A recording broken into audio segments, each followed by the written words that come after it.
ёс зүйн дэд хорооны даргад Улсын хурлын гишүүн Бадарчин Хэрлэнгийн нэрийг танилцуулж байна.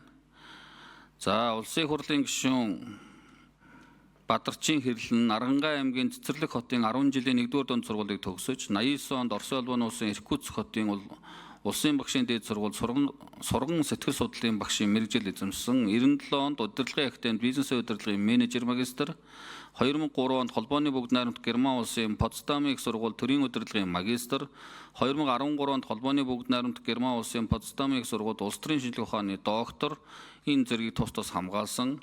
Бадарчин Хэрлэн 1989-1995 онд хотын боловсролын газар мэргэжилтэн арга зүйч, 97-оос 2007 онд удирдлагын академид ахлагч багш, 2007-оос 2008 онд удирдлагын академийн зөвлөгөө өгөх төвийн эрхлэгч, 2013 оноос удирдлагын академид дэд профессороор тус ажиллаж байсан. Бадарчин Хэрлэн 2024 оноос улсын хурлын гишүүнээр сонгогдсон ажиллаж байна.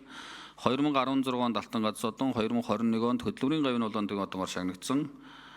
За, улсын хурлын гишүүн Бадарчин Хэрлэн парламентэд ажилласан байдал, боловсрол, мэдлэг, туршлага зэргийг харгалзан үзэж, улсын хурлын ёс зүйн дэд хорооны даргад санал болгож байна. Монгол Ардын намын бүлгээс.